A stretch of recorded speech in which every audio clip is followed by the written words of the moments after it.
phase one last year of the first year of HGC was how hard it can be to get out of Crucible range once you're in it at the end of part one.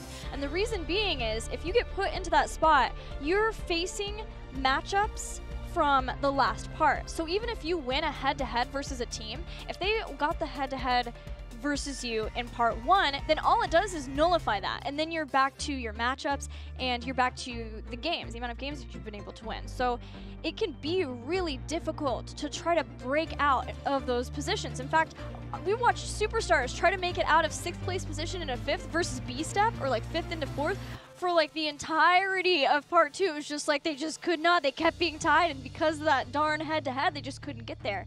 So this matters a lot, even forward past looking at the clashes. Well, the 5-4 thing obviously is always cool too, especially when you get to that third spot, because this year, if you win the Western Clash, your region gets to take an extra team to the mid-season brawl. That is awesome, because so there's more stakes on one regional, so you'll have to root for your own team if you lose. But obviously, playing further into that, that's a really cool thing that we're doing this year that I'm really excited about. That is very awesome, and I am not sure if anyone NA or EU can beat Dignitas, but I have faith. I have faith, definitely. All right, so we're into game 3 for LFM, and we have got Tyrael versus, or Tyrael and Genji bans. And then Greymane first pick, Draded returns to his Greymane. He returns to the Greymane, but it opens the door for Hosty to move back over to Hanzo, which he's done so well on up to this point. It's just the opportunity has been there for the laming plays. So I feel like we might see an early Hanzo pickup, scatter arrow around those shrine points. Are really, really strong, but Simplicity maybe are feeling pretty good about themselves, maybe just want to exert more dominance on their opponent. So we might see something a bit more aggressive as opposed to standard. ETC is still up. For Simplicity, also if they wanted to try to choke out, get the Dahaka, as this seems to be the solo of choice, not only just for Swabs, but especially here on Dragonshire, although we did see a Leoric in the past for them. And there was a Blaze last time they played on Dragonshire too, so there is some differing options for them, but they'll get that Dahaka and Hosty's Hanzo.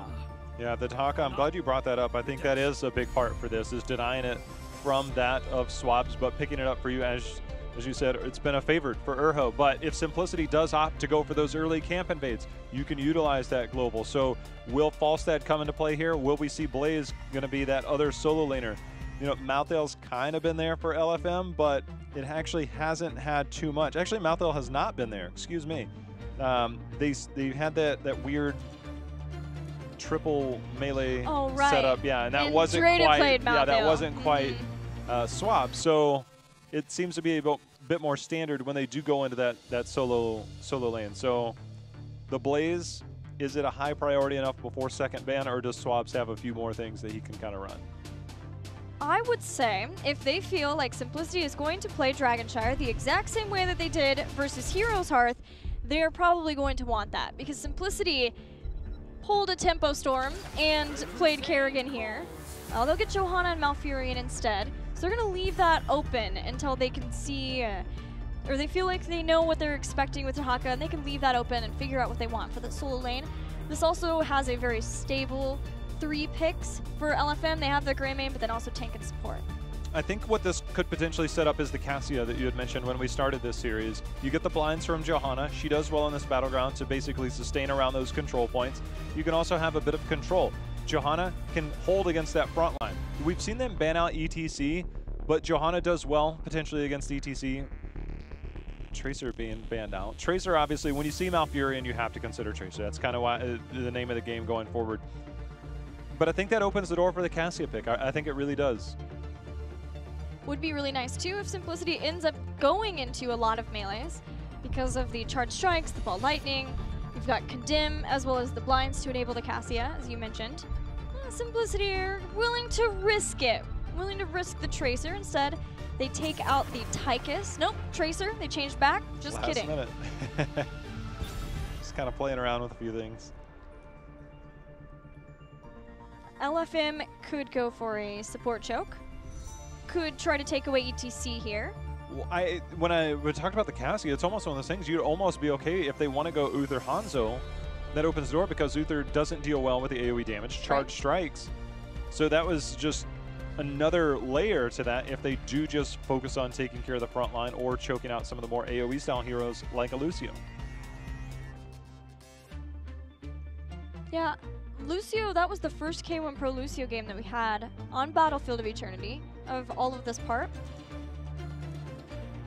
But I guess it depends. Simplicity is more than willing to leave their support until the very end, the very last pick. They may do that here. They may want to get Uther to go with the Hanzo, but they could just as easily leave that support, wait and see what that is going to be. If it ends up being the Cassia, then adjust from that. So there's the ETC ban from LFM. See where Simplicity goes from here. I think if it is the Uther, we'll likely see a Cassia. If it's not an Uther, then I think there will be something else to consider, potentially the Li Ming for LFM even. Put T on one of his more comfortable heroes in Li Ming. Yeah, LFM and Simplicity both have been teams who have been even willing to flex into Lunara.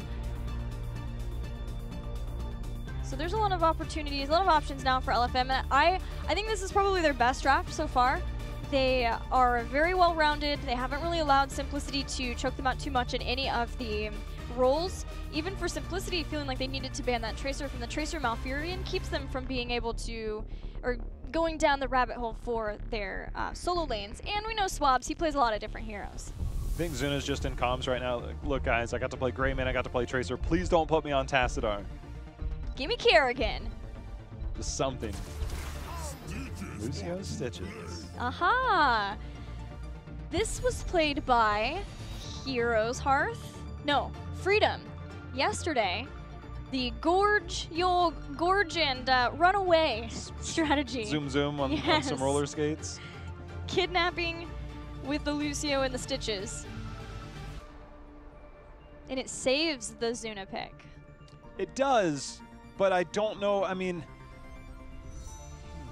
Hosty can play a Medivh, but I don't think we've seen Zuna on Hanzo yet. So. Yeah, I don't think it's going to be Medivh, but maybe. Do you think they might just go mage style to allow Zuna maybe on something like a Jaina more to allow of a them? blow up. Yeah, get them the blow up style, because you're not under a lot of assault when it comes to Johanna. Johanna's not necessarily diving. You've taken away the backline flank from Dahaka. Leo Li Ming. Swabs Leoric returns. And both of them are, well, Li Ming has teleport. Leoric has his Wraithwalk. You've got the double unstoppable front line of Johanna and Leoric. Malfurion should be back in the back. Greymane has some escape, contingent on positioning. So they have some ways of trying to stop the Stitches. Yeah, and a lot of it will be post-level 10, right? Stitches grab somebody, you hold your Blast Shield, stun them, you've got Roots, the potential slow from Leoric. There are a lot of ways to deal with that, Wave of Force even, to knock them back, just depending on who's kind of grabbed. You have different tools of dealing with the potential.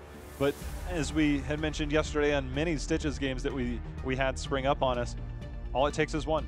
All it takes is one pick off of that Gorge to really get you that true value. And I love when teams combo Dahaka with that. A lot of times it's not just about the first kill, it's the chaos caused by that Stitches that enables Dahaka to go in, find a juicier target for a drag, and then they can turn that, and they have a Dragon's Arrow to maybe even just stop Johanna and the rest of the team from being able to stop that Stitches. So they have a lot of different ways of trying to set up for kills. They've got the Tassadar to add to that. It does put a lot on Hosty's shoulders as far as damage here to combo off of those Gorges, off those drags. But as long as they're playing concertedly, they have the setup. It's there. The setup is there, and the one thing that Tassadar does, it takes away some of that burst damage. Hanzo kind of in between in terms of that true burst damage that you would see from like a Li Ming, from a Jaina, things like that. So you now have to make sure that when you get those, there has to be structures nearby to kind of pull them, get that bonus damage, things like that. Right. Archon kinda, right? You just don't quite get it, but it creates a lot of disruption to start the fight. So it's not necessarily the guarantee that we would generally see because of the counters on the other side and because of your lack of burst damage. So again, it only takes one. It's just a matter of how many opportunities will you have to get those. Yeah, they have to be coordinated with this. Before, when we've seen Simplicity play Stitches, they've played it with like a double support with an Uther Malfurion, and then you have lots of known lockdowns to go along with that. But in this case, you're relying on the boop, maybe a Force Wall. I don't think so. I think we're going to see an Archon to make sure they have the damage. They kind of have the Dragon's Arrow too, and then, of course, the drag. But they've just got to be concerted here. see how it plays out. I think King Caffeine might be contemplating the Dampen Magic, instead goes with that slam build. Make sure to get a bit more damage when they do land their combos. That's one of the things, is that when you see the Stitches comps that run like this, at the end of the game, Stitches has a ton of damage. You're like, man, how is he getting so much damage? And that, it does kind of sneak up on you when you go the slam build. Yeah, having that cooldown reduction later on too, and the slows that it gives is excellent. Okay. Gonna need a lot more of that this game. So that's how this game's gonna be. Great orb. Halves Azuna's health bar. Just saying hello. For simplicity, they only need this one game to finish out this series. LFM have a long road ahead of them if they're gonna hope for the reverse sweep. It starts here. It starts here, and I think one thing to consider when we do look at how these matches could potentially play out, Draded, of course, King Caffeine respects Draded's Greymane. But we also have Redemption picked up for Hanzo, which means that's auto attack focused. Johanna blinds plus built-in physical armor, so she won't be under as much pressure on the front line. Arrow's under some pressure on the front line though, with that Drain of Hope too, ticking away that Dahaka health bar. Interesting change up in the laning situation as we see Tassadar head to the top. LFM's gonna start in on their Giants in the bottom.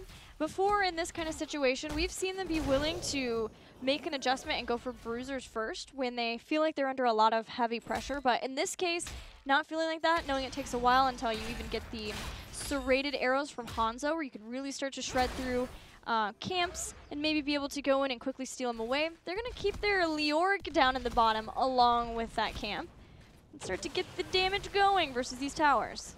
Yeah, it gives somebody that can easily get away from these areas.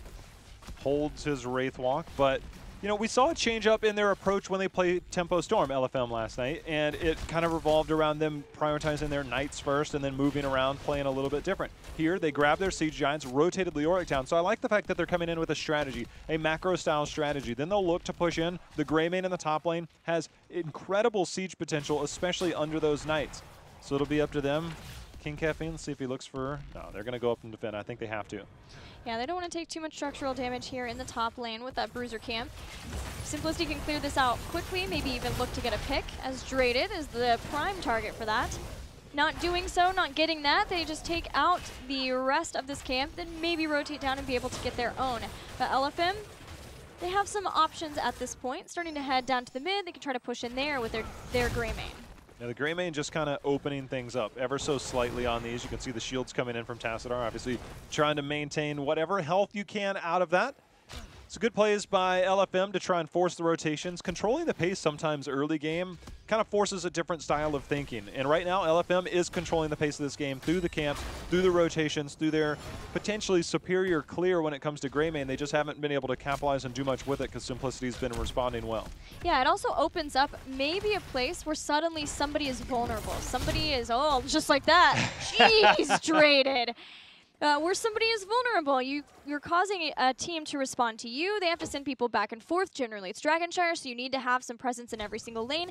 And all of a sudden, there's somebody who can be taken out. And in this case, it seems to work out for Simplicity in that case, as they get that kill on Draded for first blood. Yeah, it looks like they used Urho's Global to bring him down here on Dahaka. That does leave their top lane open. Generally, early game kills, you know, the experience isn't always as much as, say, a minion wave, so they're going to try and find other ways to kind of compound it, and by doing that they're going to look at potentially getting this camp, but Hosty took a lot of damage, so they're hesitant right now. Yeah, there's no serrated arrows here for Simplicity. Instead, Hosty built into the explosive arrows, which is going to help with the wave clear, but it doesn't, and you have it for the monsters too, so you're able to not use it for the mercenary camps in the same way to get that explosion damage, but it helps out in making sure that they have wave clear to keep up with LFM.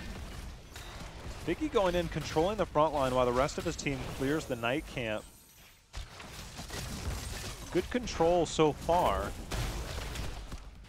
Yeah, although the Draded kill did cost LFM the bruisers in the bottom, the rotations are as such that Tassadar had to be laning in the top versus the Leoric, and finally we're seeing Dahaka be able to rotate back up there, but it was a little while where Simplicity are taking some damage in this bottom lane. The clear was pretty good for LFM. They only lost health on one of the towers, and they've been able to just kind of stabilize in this game despite that one kill. Yeah, they're holding strong for now. You know, they haven't been able to control as much. Simplicity's kind of been in that driver's seat the last minute or so, where LFM was forcing out the rotations, but when they opt for that camp, T just focusing on some structure damage. Figgy, he's going to go to the middle, find Stitches there, unable to get their first DK. Just the one kill so far, though. Dahaka moves on to the point for Simplicity in the top. Airho taking that back. KM Pro are going to start to turn their focus to doing the same in the bottom lane, utilizing this giant camp. This is going to maybe force more of a response down, although LFM do as well get their giant camp. This game has, we're just waiting for this game to blow open, to have the opportunity for a team to get a couple kills that gives them that Dragon Knight, and then from there can start to take down some of these forts and make it easier for future ones. Yeah, it's Dragonshire. Sometimes you're going to have this, depending on compositions, depending on how teams go. T making good use out of his Calamity. Yeah, Dahaka does miss the tongue, though. Missed it. T staying alive for the moment, although Hosty and K1 Pro starting to go back in. With the swipe, Airho takes that kill, takes down Li Ming. Simplicity and LFM both on the cusp of getting heroic abilities, but now Draded's in danger. The scatter arrow goes out. Hosty almost got him, but Draded, a seasoned Hanzo player himself, is able to sort of dodge and juke around against that so he doesn't go down. Oh, that Siege Giant had like 1 health left on the hook he was hoping, because there was a small window. The minions are about to make their way through, so he's trying to thread the needle, and that Siege Giant was like, I got 1 health bar left. Nope. This might be the place for the DK. LFM has to send a lot of people top to deal with those bruisers. We see Simplicity have Tassadar and Dahaka here, even using the Archon, trying to force swabs off of the point so that they can get the Dragon Knight. They're all set up to do so, but Johanna's holding on into the bottom. Entomb gets used, Arrow stuck inside of it now as the Dragon's Arrow from downtown comes out, hoping to get Simplicity's Arrow out of danger. It saved him for the moment, but T trying to confirm the kill. Brushstalker and a shield are going to keep him alive now. King Caffeine, he did go Putrid Bile. Draded so low, does end up falling there. And Hosty coming in for cleanup. That worked out well. I mean, that Dragon Arrow, Hosty, more Hosty this game. Yeah, this whole series, really. A Li Ming play, and now the Dragon's Arrow, the Hanzo play too. But that was set up nicely with the Putrid Bile as well, and it's cool to see that addition, that change up for King Caffeine, as well as the helping hand, as he was fearing for Airho's life. LFM has been holding on to these points for quite a while, and just barely keeping Simplicity from getting this Dragon Knight. So far, LFM has held. They find themselves a level down due to the few kills that we've seen Simplicity maintain. Hosty coming in. Of course, the scatter arrow in that area is so difficult. Zuna says hello, presents himself to the team. Now Stitches is here too, leaving nobody on guard in the mid. Team Cap was a little bit concerned about that, but now seeing everybody, they're going to get onto bottom. Dahaka claims top, and the seesaw of Dragonshire continues. Dragonshire in a nutshell sometimes, but Zuna finally gets our first DK here. Almost 13. This is potential snowball territory. LFM has a tough defense here, but they try and have to get hook onto Figgy, but we've got an Entomb. Sideways Entomb into an orb. Draded playing his Greymane to perfection as they get those 2 kills. And now Simplicity get 13, they get the Dragon Knight, but they don't have very much left in the engines here. The best thing for them, they've got that Dahaka still up in the top lane doing some work. They'll try to do what they can with this situation with the Dragon Knight, but LFM right when they needed to, getting those 2 kills. That was pretty much perfect time, and it's like, look, they got a DK, we're in trouble. They're looking to get more here. As Dahaka, he's going to go down, Wave of Force completing the kill there. All of a sudden, LFM, 3 kills to 3. Experience caught up. The DK not getting much out of it. Draded just barely inside the wall there. Being able to get that Entomb from Swabs, I mean, another way we were able to see his Leoric play be fantastic. But with the Dragon's Arrows, the turn in the Archon now, suddenly LFM are on the run away from Simplicity, but they did an amazing job with that whole entire phase. They got so many kills, they stopped the Dragon Knight in its tracks, and now because of that, still have all of their force up. It's amazing how that Dragon Arrow sneaks up on people, right? Like, you're just like, oh, here comes the Dragon Arrow from literally all the way across the map. LFM invade successfully and steal the Giants from Simplicity. They're catching up in this game. Yeah, they didn't lose much in the way of structures, which is a big benefit from them. I think when they get this down, their focus just needs to be on trying to poke that well down. They're afraid of the flank, though. That well gives you that sustain in and around Shrine. Airho in the mid. Brutes will catch. He's going to burrow for the moment. As he uses the isolation, the rest of the team starting to come in. Dragon's Arrow will be in one. The helping hand, though, even faster as he gets the time necessary for Stitches to save him.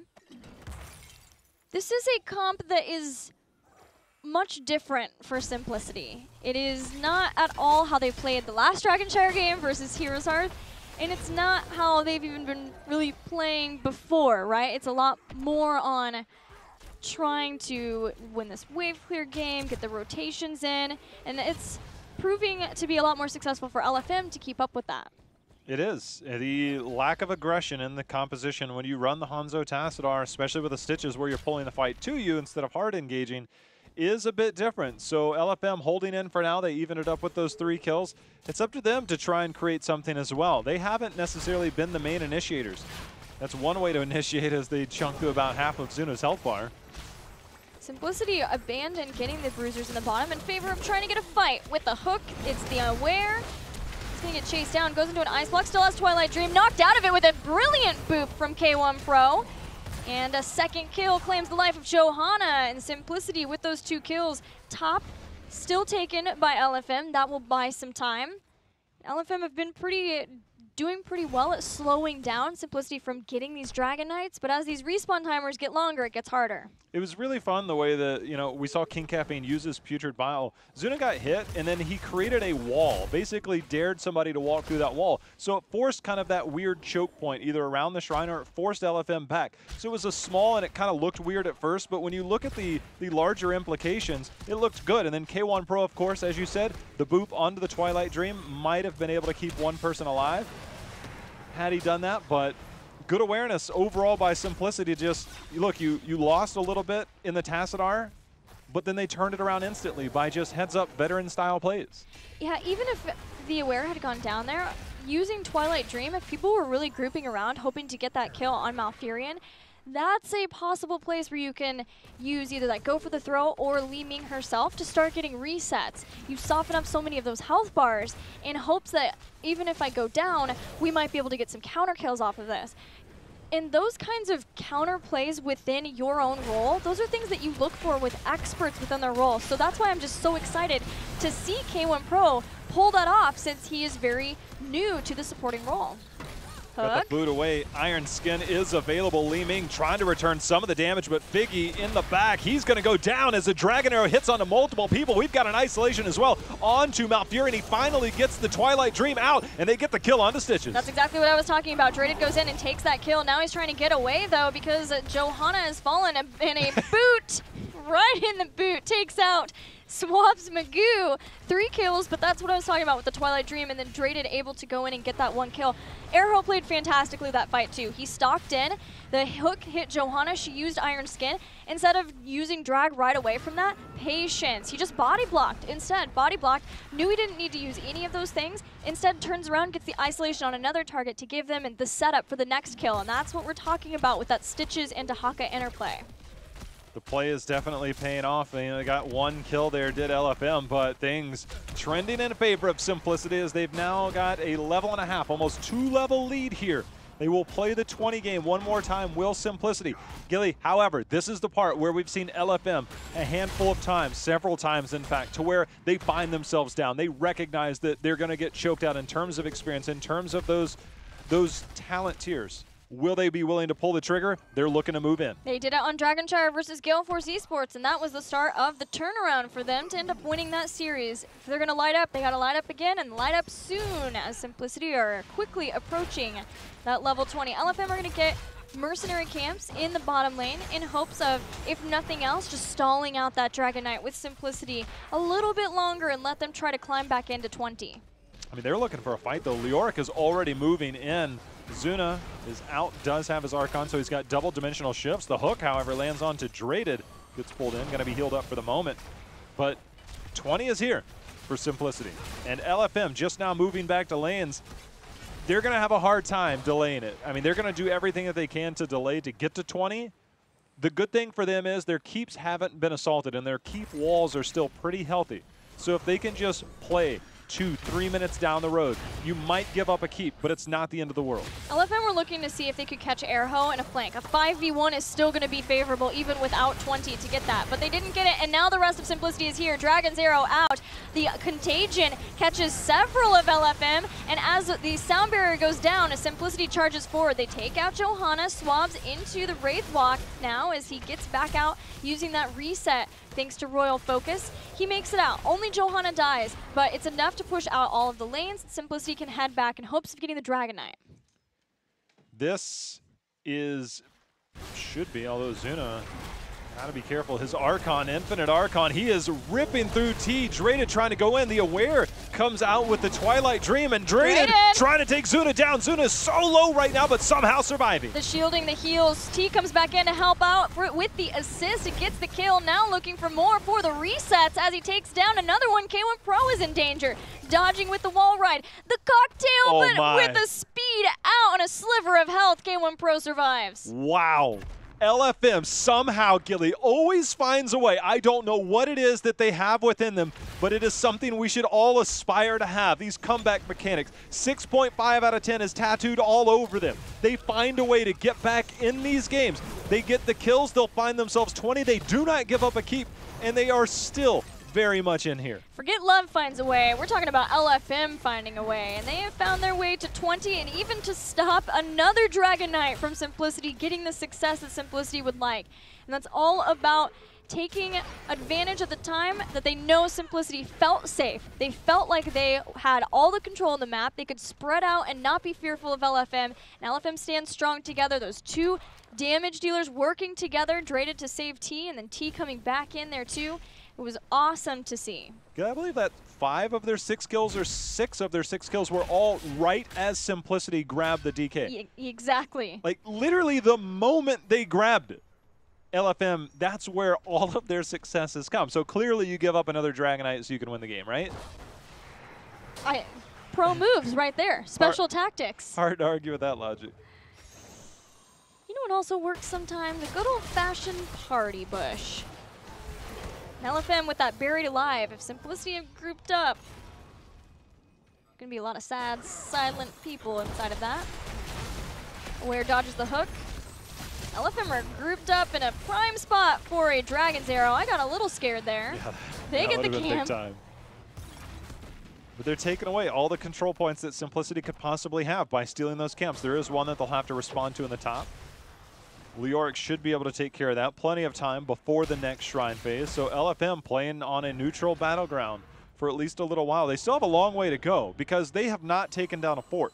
You still have to take down a fort, take down a keep wall, take down a keep. So your road to winning the game is still much longer than Simplicity. So you have to win one team fight, and then you have to win another, and then hope to win from there. Simplicity, one big team fight can win them a game. For late game Dragon Knights, they start to scale, and LFM hasn't lost any keeps. There's no catapult. Simplicity has had every single Dragon Knight in this entire game, but because they keep losing people right as the Dragon Knights happen, they haven't been able to take out a keep. And now that 2-level lead, that 2-level advantage that they had, it doesn't matter anymore because it's just about stats. It's not about any additional talent tiers. They used those opportunities up, and now LFM, they have lots of chances to try to get back in this, because it's Dragonshire, and there's a lot of times when people are separated out, just like the team currently is now. the timing on the night camp is almost perfect, but it might be a little too soon. If this gets cleared out, generally use the night camp to gain vision control. Dahaka will easily capture the shrine. Had this been picked up a few moments later, this is where LFM would be defending, maybe a little bit further back. Now they can defend directly around the shrine and find themselves in the game. LFM forced that capture by rotating down, although I think Simplicity might have capped about 5 or 10 seconds too soon. Well, Dahaka can just stay in the top as long as LFM's willing to stay down here in the bottom. They take that top, and then he pushes that hard in, force someone from LFM eventually to go up to that lane, and then stock down with the Dahaka. LFM brought the fight to the 4-man, which can stay safe, wants to stay safe because they have a Stitches instead of taking it to the Dahaka. Unless they can get this fight started, and they're playing with the Johanna, so unless they have that good Entomb maybe to start things off, this is, look how far Erho is up. This is, it definitely puts you on a timer. And if you're gonna respond to that, you have to send your team to the top lane. They're going. Yeah, you have to send them to the top lane to recapture Erho stocks. The top shrine. He stocks, he sees Johanna. Blessed Shield used, making sure that Figgy gets out. Dragon's Arrow after the fact, though. Johanna's been separated from the group and now dragged to Doom as Figgy is going to be brought down using the shielding, using everything. Did not take Indestructible, took Blinded by the Light, which we've been seeing a little bit more. I don't even think Indestructible still would have saved there because you had the Lucio to chase her down. No Johanna now. Simplicity playing that exactly how they should with the Dahaka. But I don't understand why Figgy stayed as long as he did. Yeah. That was the hard part, is that your team had already left. They were already going to reclaim the capture of that top shrine. Zuna, please. Buried Alive is the talent pickup, so there is no dimensional shift. Zuna positioning there. Big question mark for me, Gilly. Well, that gives LFM now 30 seconds once they have Johanna back. Simplicity still have Dahaka. It's not Apex Predator. Picked Contagion. There's a lot of good Contagion points to use that. But with the Bruiser camp now on the top, that has to be dealt with by Simplicity. Simplicity trying to get a kill before Johanna gets back. A lot of damage. Hoshi just going for it. Going for the kill as Greymane went in. He baited him back in with the natural agility, and it's Simplicity who comes out on top. He just took so much health that I think he just felt he had to try and trade out there. Instead, it did not trade out, and there's the grab onto Swabs. He's going to go down. He'll be back sooner than not, but another hook is going to land here. The Aware, this might have been the kill shot that they needed. That is an amazing hook by King Caffeine. That could easily help seal this game if they can get themselves a DK, but Swab's trying to have other ideas. Urho just barely able to live as he burrows under. And LFM still fighting back, but 3 members down on LFM. Yeah, that hook was insane. The Dragon's Arrow was insane. Hosty's play, that whole entire exchange was awesome. It wasn't tunneling claws. He took elongated tongue, so he couldn't tunnel out of there, but the burrow was still enough for Erho to make sure he stayed alive. This time 3 kills. Tassadar is back. 3 kills. Leoric will be back in 7 seconds, and then they'll have Greymane after that, but the stagger death of the Aware, that's going to be problematic for Simplicity for LFM as Simplicity looks to get this late game Dragon Knight. Yeah, they were a little slow on their rotation to go directly to that. I anticipated them just going directly to capture the shrines, capture the DK, push that bottom lane out, and try and end this game. That lane got opened up. The hook's going to land on a Figgy again. Iron Skin is going to keep him away for the moment. Between T and between Greymane, you have the opportunity to defend here, but we were talking about a 23-minute DK. This is a tough defense for LFM. It is, but it would have been a lot tougher if someone got lost to a hook, so it's good that they made it back, and Figgy was the one to soak that hook as he had the Iron Skin. Now, everyone's back. Aware is here. The Dragon Knight just chunking through that keep. Zuna using the Archon. LFM seeing where they can find somebody. They've brought this Dragon Knight down to about half health. Hosty out fairly far, and Tomb was used. Didn't catch anybody now as the Dragon Knight and the Archon moving forward into the core. Twilight Dream, J-How. Twilight Dream is trying to do something, as is the Blessed Shield, but the DK is ripping through it. We're at 50% and falling. Simplicity trying to close this out. 3-0. Li Ming is down. That is members of LFM falling, as is the core. Simplicity coming out 3-0ing LFM. And